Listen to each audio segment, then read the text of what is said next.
유명한 신곡의 작가인 단테 알리에기리가 이런 고백을 했습니다. 너는 짐승처럼 살기 위하여 태어난 것이 아니라 미덕과 지혜를 실천하기 위해 태어났음을 잊지 말라. 지옥의 문은 모든 희망을 버린 자를 위해 열려 있다. 천국을 창조하려면 자신부터 천국이 되어야 한다. 추위에 떨어본 사람만이 태양의 소중함을 알듯이 역경을 경험해 본 사람만이 인생의 존귀함을 안다. 만물은 성스러운 사랑에 의해 움직인다. 다른 사람의 고난과 시련을 헤아려 볼 줄 알아라. 사랑하는 법에 눈 뜰 때 비로소 참된 세상이 열린다. 너 자신의 별을 따라가라. 남들이 뭐라고 떠들건 내버려 두고 한 번도 실패하지 않는 것이 아니라 실패할 때마다 다시 일어나는 것을 목표로 하라. 지혜로운 사람은 무의미한 시간을 가장 슬퍼한다. 오늘은 결코 두 번 다시 오지 않는다. 유명한 단테의 고백입니다. 여러분, 우리가 참 막막하고 힘든 터널을 지나오지만 이 또한 두 번 다시 오지 않을 그런 여정이겠죠. 그렇다면 지금은 너무 힘들고 어렵지만 언젠가 이 터널을 통과한 이후에 오늘을 돌아보면 기가 막힌 추억거리가 되지 않을까, 하나의 드라마 같은 현장으로 자리매김하지 않을까 하는 그런 생각을 다시 한번 해보게 됩니다. 물론 우리는 아직도 터널을 걷고 있고 언제 끝날지 모르는 막막함이 여전히 존재하지만 그래도 희망을 가지고 언젠가 이 터널이 끝났을 때에 2020년도를 돌아보며 그때에 우리가 이런 코로나 팬데믹 때문에 이런 고통을 참 많이 겪었었다 하는 그런 추억 어린 생각들을 갖는 것이 참 소중하겠다 싶은 생각을 해봅니다. 미국의 유명한 목회자인 유진 피터스는 이런 말을 합니다. 큰 재앙을 사람을 최선으로 만들든지 아니면 최악으로 만든다. 큰 재앙은 사람을 최선으로 만들든지 아니면 최악으로 만든다. 큰 울림이 있죠. 똑같은 고난을 당하고 똑같은 재앙을 당해도 어떤 사람에게는 이 재앙이 소중한 기회로 선용되는 데 반해서 어떤 사람에게는 그 재앙이 인생을 주저앉게 만드는 요소가 될 수 있다는 사실입니다. 중요한 것은 우리의 신앙적인 태도이고 신앙적인 반응일 것입니다. 아마도 우리 어르신들은 과거 일제시대의 억압을 견뎌내셨고 동족상전의 비극을 몸소 겪으셨고 이 나라가 경제적인 부흥을 겪기까지 참 많은 어려운 여정들을 겪고 오셨습니다. 그렇다면 지금의 기성세대들은 그 이후에 민주화의 길을 고스란히 겪어보고요. 또 지금 경랑을 지금 헤쳐나가고 있습니다. 특별히 1997년도 IMF라고 하는 처절했던 그 경제 위기를 함께 걸어왔고요. 지금 이 코로나 팬데믹도 경험하고 있습니다. 이것이 어떻게 보면 조금은 다른 세대지만 모든 세대마다 위기와 역경이 있었다는 것을 역사는 우리 앞에 분명히 드러냅니다.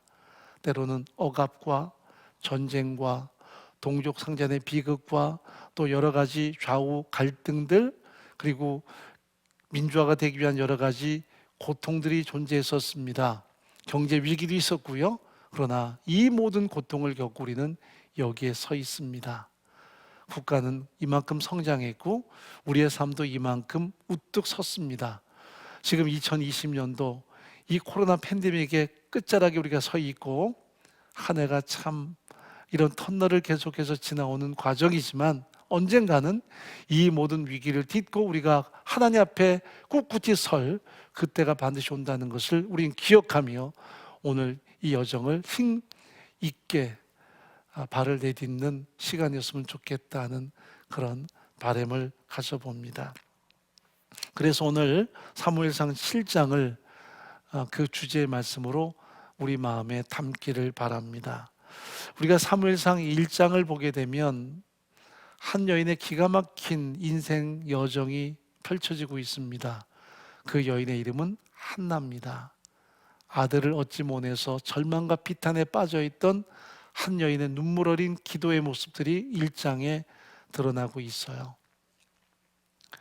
자기 남편은 다른 여인을 통해서 자식을 여러 낳았습니다. 이것이 한나에게는 더 큰 고통이요 죽음보다 더 참혹한 현실이었을 것입니다. 어느 누구도 이 가엾은 여인의 가슴앓이를 이해하는 사람이 없었습니다. 그래서 한나는 기회가 있을 때마다 하나님의 성소에 나가서 눈물로 호소했습니다. 하나님께 간절히 기도했습니다. 그의 가슴앓이를 사람에게 토로하지 않고 자기를 힘겹게 하는 분이나라고 하는 그 또 다른 남편의 여자에게 토로하지 않고 오직 자기의 아프고 힘든 그 가슴을 하나님께 토로하기 시작했습니다. 이것이 가장 소중합니다. 사람에게 분풀이하고 사람에게 자신의 모든 아픈 가슴을 토로할 수 있겠지만 하나님께 우리가 눈물로 호소할 때 하나님의 가슴에 상달된다는 것을 우리는 기억할 수 있어야 됩니다. 그는 그 힘든 현실에서 믿음의 골방을 찾았습니다. 사람을 찾거나 환경에 대해서 원망하는 것이 아닌 자기 가슴 속에 은밀한 하나님과 독대하는 믿음의 골방을 준비했어요. 그래서 눈물로 호소하며 하나님의 도우심을 끊임없이 간구했던 거죠. 유명한 철학자 파스칼이 이런 말을 했습니다. 이 시대의 가장 큰 문제는 사람들마다 자기 골방이 없다는 문제다. 이 파스칼의 말은 참 의미가 있어요. 그 골방이란 말은 우리 영혼의 내면을 이야기합니다. 우리 영혼의 깊은 내면 속에 골방이 있는데 그 골방에 하나님이 함께하지 않으면 인생은 텅 빈 존재로 전락한다는 것을 파스칼은 우리에게 경고한 것입니다. 아무리 많은 것을 쌓아놓고 아무리 많은 것을 누려도 그 영혼의 깊은 골방 속에 하나님이 함께하지 않으면 인생은 곤비할 수밖에 없습니다. 그런데 한나는 자기 인생의 깊은 영혼의 골방 속에 하나님을 초청하고 그 하나님께 자신의 모든 눈물의 고백을 올려드렸습니다. 이것이 가장 소중한 인생의 해법이었던 거죠. 지금 코로나 팬데믹 때문에 많은 사람이 흔히 방구석에서 살아가는 현실이 되어버렸습니다. 그래서 우리가 이 TV 매체를 보면 제목이 참 재미있죠. 뭐 방구석 일열, 방구석 콘서트 이런 얘기들이 많이 나옵니다. 그래서 코로나 때문에 집안에 우리가 이제 갇혀 있는 존재가 됐고요. 방구석에서 시간을 보내는 존재가 됐습니다. 그런데 중요한 것은 그 방구석이 아닌 우리 영혼의 깊은 골방 속에 하나님이 함께 하시고 그 하나님께 우리의 삶을 철저하게 위탁하는 그 신앙적인 변화가 없이는 인생은 결코 회복의 은혜를 누리지 못한다는 사실입니다. 파스칼의 말처럼 우리 인생의 깊은 여백 속에 영혼의 골방 속에 하나님이 함께 하실 때 인생은 새로운 변화를 누릴 수 있다는 사실입니다. 예수님께서도 길거리에서 기도하지 마라, 사람들에게 보이기 위해서 큰 소리로 외치지 마라, 너희 마음의 골방을 찾아서 그 골방에서 하나님 앞에 기도하라고 우리에게 교훈하셨습니다. 그렇습니다.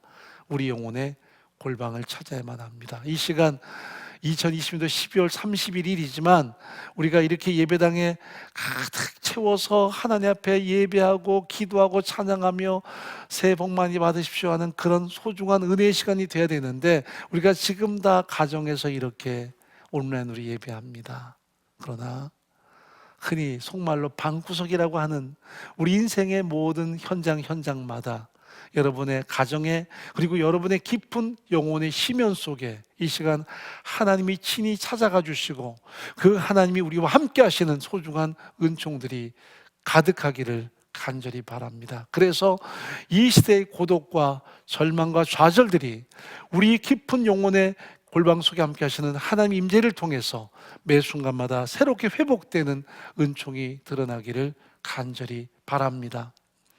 여러분, 오늘 이 한나라는 여인이 자기 영혼의 깊은 골방에서 하나님께 눈물로 호소하고 하나님의 도우심을 구할 때 하나님이 그 당시의 제사장이었던 엘리를 통해 선포하십니다. 여인이여, 당신의 모든 기도와 간구에 하나님이 응답하시기를 바란다. 하나님께서 여종에게 이루어 주시기를 저는 기도하고 그렇게 믿습니다. 그리고 놀라운 일은 10달 후에 한나는 아들을 얻습니다. 하나님이 주신 아들. 그래서 그 이름을 사무엘, 하나님이 들어주셨다라는 그런 이름으로 아이의 이름을 호칭합니다. 그런데 이 소중하고 복된 아들을 자기 품에 안지만 이 한나는 하나님께 기도한 적이 있었습니다. 그건 뭐냐면, 아들을 제게 주시면 이 아들을 하나님의 전에 바쳐서 어릴 때부터 하나님을 섬기는 제사장이 되게 하겠습니다 하는 약속을 드렸습니다. 그래서 한나는 그 자식을 품에 안고 젖을 떼고 그 아이가 정말 엄마의 가슴 속에 기쁨이 됐을 그 너덧살 때에 이 아이를 작은 어린아이에게 세마포 에봇을 입혀서 저 성소에 가서 섬기도록 그 아이를 결국은 보내게 됩니다. 그 생명과도 같은 자식을 실로라는 곳에 있는 성소에 갖다 바쳐서 어릴 때부터 이 사무엘은 성전에서 하나님을 섬기도록, 그 당시 제사장이었던 엘리를 잘 섬기도록 그렇게 교육을 받기 시작합니다. 그런데 문제는 엘리는 하나님께 대해서 신실치 못한 제사장이었고요, 그의 두 아들 홈니와 비나스는 불량배라고 성경은 분명히 말씀합니다. 그런 가운데 아이 사무엘은 그들에 의해서 영향을 받는 것이 아니라 하나님 앞에 성장하고 있다는 것을 성경은 분명히 말씀하세요. 아이 사무엘은 여호와 앞에서 자라가더라. 사무엘도 자기 가슴의 깊은 곳에 있는 영혼의 골방 속에 주님을 모시고 그 주님 앞에 살아갔던 믿음의 사람인 것을 우리 앞에 드러내죠. 그런데 이스라엘이 큰 위기가 닥쳐옵니다. 그것이 뭐냐면 바로 아벡 전투였습니다. 블레셋이 계속해서 이스라엘 민족을 압박할 때 이스라엘 민족은 우리가 한번 그들과 견줘보자 해서 여호와의 법궤를 메고 저 아벡이라는 곳에서 전쟁을 선포합니다. 여호와의 법궤가 항상 함께할 때는 그들은 강력한 승리를 경험했어요. 그 법궤를 메고 여리고성을 7일 동안 돌고 함성을 지를 때 여리고성이 다 무너져버리고 말았습니다. 법궤는 그들에게는 하나님의 현현이었던 거죠. 그 법궤를 메고 아벡에서 전투를 벌입니다. 이스라엘 민족은 기가 살았죠. 여호와께서 우리에게 강림하셨다, 우리는 이제 승리할 것이다. 블레셋 사람들은 오히려 기가 죽습니다. 저 여호와가 어떤 분이냐? 과거 이 가나안 원주민들을 진멸했던 분이요, 저 여호와가 애굽의 모든 신들을 진멸했던 바로 살아있는 저들의 하나님인 것을 그들은 알게 돼요. 그래서 그들은 기가 죽고 이스라엘 민족은 100배 기가 살았습니다. 그런데 블레셋 사람 중에 한 리더가 이런 말을 합니다. 블레셋 사람들이여, 용사가 되어라. 우리가 기왕에 패배하더라도 한 번은 싸워봐야 될 거 아니냐 하고 그들에게 경각심을 불어넣었어요. 이스라엘 민족은 당연히 이길 줄 알았고 블레셋은 질 줄 아는 전투였지만 놀랍게도 그 전쟁에서 이스라엘 민족은 대패해버리고 여호와의 법궤는 그들에게 빼앗겨버리고 맙니다. 이것은 그들에게 큰 충격이었죠. 홈니와 비나스라는 엘리의 두 아들은 전쟁에서 전사하고, 그리고 엘리는 여호와의 법궤를 빼앗겼다는 이 소식을 듣고는 그만 충격으로 세상을 떠나게 됩니다. 그리고 나서 이스라엘 민족은 계속해서 20년 동안을 블레셋의 속국으로 이렇게 비참한 삶을 살게 됩니다. 그동안에 사무엘은 하나님 앞에 성장하기 시작했습니다. 하나님은 한 사람을 역사의 무대에 세우기까지 준비하셨습니다.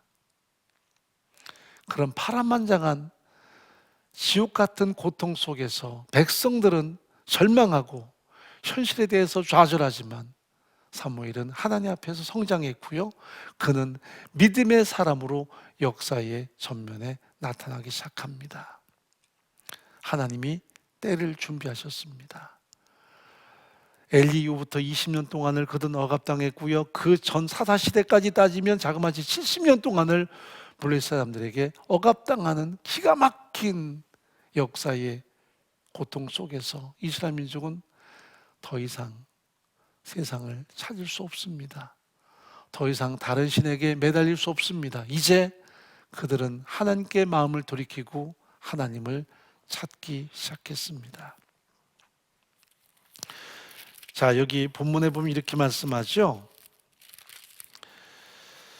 2절 말씀 보면 괴가 기럇 여아람에 들어간 날부터 20년 동안을 오래 있은지라 이스라엘 온 족속이 여호와를 사모하니라.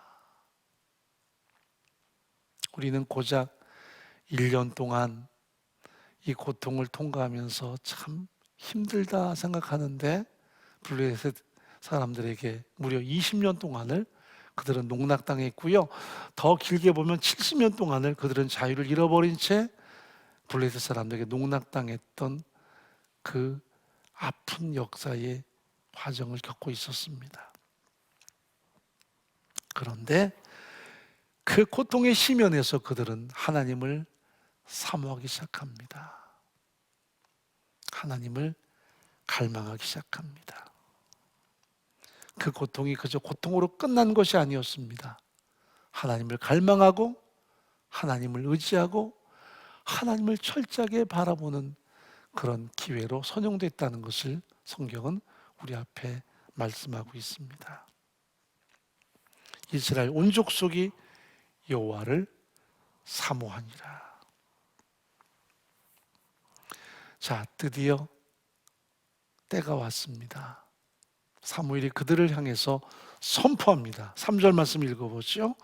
사무엘이 이스라엘 온 족속이 일러 가로되 너희가 전심으로 여호와께 돌아오려거든 이방 신들과 아스타롯을 너희 중에서 제하고 너희 마음을 여호와께로 향하여 그만 섬기라. 너희를 블레셋 사람의 손에서 건져내시리라. 우상을 버려라. 모든 죄를 다 버려라. 그리고 하나님만을 온전히 의지하고 하나님만을 섬겨라. 그리하면 하나님께서 너희를 도우실 것이다 라는 교훈을 전합니다. 그러자 그들은 그 말씀 앞에 즉각 순종합니다. 4절 말씀입니다. 이 이스라엘 자손이 바알들과 아스타롯을 제하고 여호와만 섬기니라. 그들은 지금까지 많은 우상을 섬겼습니다. 더 부유해지기 위해서, 더 인생을 행복하게 살기 위해서 다양한 우상을 숭배하고 그 우상을 통해서 자신이 부유함과 인생의 행복을 누릴 걸로 생각을 했습니다.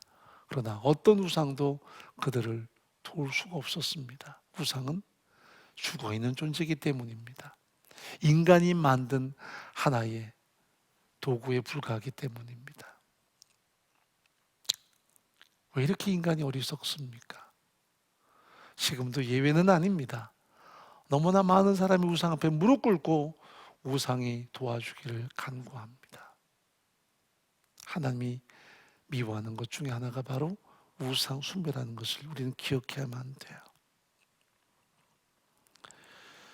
모든 우상을 다 제하라. 오직 여호와만 섬기라 하는 것이 사무엘의 교훈이었습니다. 그리고 난 다음에 5절 말씀 보십시다. 사무엘이 가로되 온 이스라엘은 미스바로 모이라. 내가 너희를 위하여 여호와께 기도하리라. 그들을 미스바에 모으고 하나님 앞에 철저하게 회개 운동을 펼치기 시작합니다. 우리가 하나님께 범죄했습니다. 하나님의 주권을 거부했고 하나님의 공급을 감사하지 않았고 마치 세상의 우상이 우리에게 모든 것을 공급하는 것인 양 철저하게 하나님을 도외시하고 살았습니다. 내가 내 인생의 주인 양 살았습니다. 내 노력으로 사는 걸로 착각했습니다. 하나님, 우리가 죄인입니다 하는 철저한 자신의 죄인됨을 그들이 고백하고 하나님께 돌이키기 시작합니다. 그런데 또 위기가 왔죠. 7절 말씀 읽어봅니다. 이스라엘 자손이 미스바에 모였담을 블레 사람이 듣고 그 방백들이 이스라엘 치러 올라온지라. 이스라엘 민족이 다 미스바에 모여서 회개운동을 펼칠 때 블레 사람들은 이스라엘 민족을 진멸시키기 위해서 미스바로 군대를 몰고 쳐들어옵니다. 진퇴양난입니다. 그들은 더 큰 위기를 지금 만나게 됐어요. 우리가 이대로 전멸당하는구나 했을 것입니다. 그러나 그들은 과거에 이스라엘이 아니었습니다. 8절 말씀 보십시다. 사무엘이 이르되 당신은 우리를 위하여 우리 하나님 여호와께 쉬지 말고 부르짖어 우리를 블레 사람의 손에서 구원하시게 하소서. 사무엘이시여, 당신은 하나님께 기도해 주십시오. 당신의 그 모든 기도를 하나님이 들으실 것입니다. 그리고 우리는 이 모든 전쟁을 수행하겠습니다. 70년 동안 억압을 당했다면 블레셋이라는 말만 들어도 그들은 막 마음이 녹았을 거예요. 다리가 후들거리고 전의를 다 상실했을 것입니다. 그러나 이제는 우상을 버리고 하나님께 돌아왔습니다. 하나님을 의지합니다. 하나님을 신뢰합니다. 철저하게 회개하고 돌이킵니다. 그러니 이제는 두려움 속에서 그들이 허덕이는 것이 아니라 사무엘이여 기도해 주십시오. 우리가 비록 연약하지만 하나님을 의지하는 믿음 가지고 이 전쟁을 수행하겠습니다 하는 그들의 용기가 드러나기 시작합니다.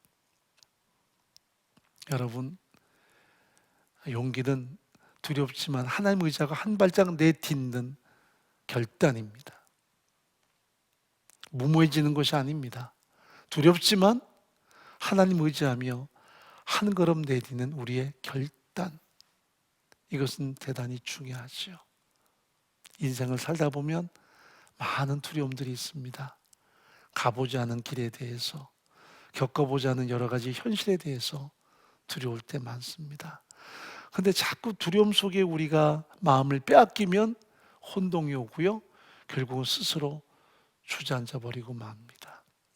두렵지만 내가 하나님을 더 의지하리라. 그리고 하나님을 의지하며 한 걸음 더 내딛겠다는 의연한 결단이 우리에게 필요합니다. 그들은 지금 70년 만에 블레셋과 한번 다시 맞짱 뜨겠다는 결의를 갖습니다. 20년 전에는 법궤까지 빼앗기는 엄청난 수모를 겪었고 70년을 그들에 의해서 유린당하는 현실이 됐지만, 그러나 사무엘이여 기도해 주십시오. 우리가 두렵지만 하나님을 의지하고 한 걸음 내딛겠습니다. 그들은 의지를 가지고 도전합니다. 자, 그러자 사무엘이 하나님 앞에 예배를 집전합니다. 9절 말씀 보죠. 사무엘이 젖먹는 어린 양을 취하여 온전한 번제를 여호와께 드리고 이스라엘을 위하여 여호와께 부르짖음에 여호와께서 응답하셨더라. 사무엘이 이스라엘 민족의 모든 열망을 함께 가슴에 담고 하나님께 간구합니다. 번제를 드리며 하나님의 도우심을 구합니다. 우리는 주의 것입니다. 우리는 주의 은혜로만 살 수 있습니다. 하나님, 저희들을 도와주십시오. 할 때 하나님께서 그들을 향해 역사하십니다. 바로 10절 말씀 보시면 사무엘이 번제를 드릴 때에 블레 사람이 이스라엘과 싸우려고 가까이 오매 그날에 여호와께서 블레 사람에게 큰 우리를 바라여 그들을 어지럽게 하시니 그들이 이스라엘 앞에 패한지라. 전쟁을 통해만 승리한 것이 아니라 기도를 통해, 예배를 통해 그들은 놀라운 승리를 경험합니다. 이미 블레 사람들을 하나님이 강한 우레소리로 그들을 몰아내기 시작했고요, 그들을 물리치기 시작했습니다. 그들은 혼배백산에서 도망치기에 급급했습니다. 도망치는 그들을 뒤따라서 이스라엘 민족은 그들을 철저하게 응징합니다. 그리고 모든 잃어버렸던 땅을 다시 회복했습니다. 그래서 여기 12절 한번 읽어보죠. 사무엘이 돌을 취하여 미스바와 센 사이에 세워 가로되 여호와께서 여기까지 우리를 도우셨다 하고 그 이름을 에벤에셀이라 하니라. 에벤에셀은 바로 이 자리까지 하나님이 도우셨다는 고백입니다. 여러분, 이제 2020년은 끝나가고요. 21년이 열립니다.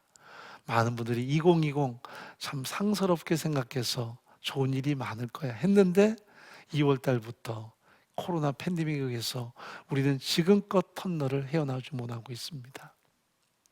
그러나 우리가 기도하고 하나님 의지하며 하나님께 무릎 꿇을 때 2021년은 하나님이 위대하게 역사하시는 모든 것을 회복시키는 반전의 역사들이 드러나기를 우리는 기도하고 있습니다. 하나님이 하시면 할 수 있습니다. 우리가 하는 것은 한계가 있고요. 우리가 하는 모든 노력과 열심은 결국 제한이 있습니다.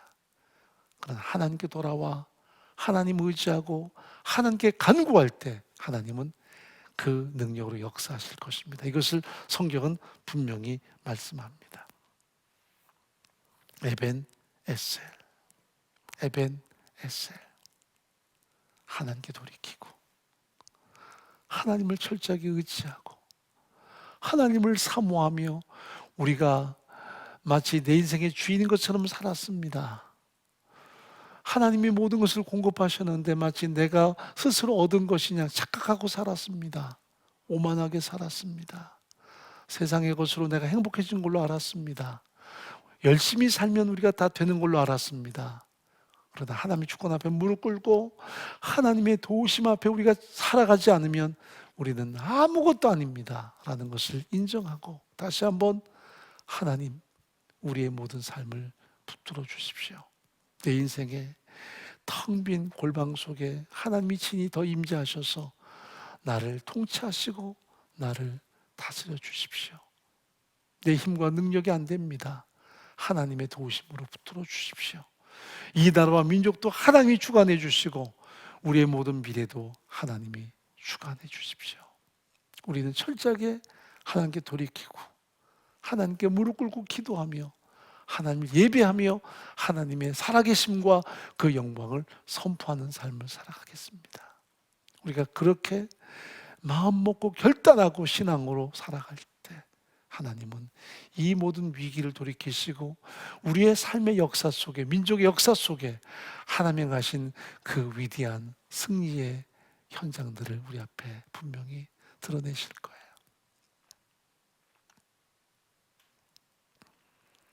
언젠가 이 모든 것이 종식됐을 때 2020년도 송구영신 예배는 우리가 다 이렇게 온라인으로 예배하고 이렇게 방에서 예배했지만 그때는 하나님 향한 감격 예배 드리고 이렇게 새로운 한 해를 맞이하며 찬양하며 온통 세상을 향해서 살아계신 하나님을 선포하고 그 하나님 앞에 이 민족이 더 돌아오기를 선포하고 하나님의 주권 앞에 더 우리가 무릎 꿇는 그런 삶을 결단하는 역사들이 더 많아져야 되겠죠. 이 또한 지나갈 것입니다.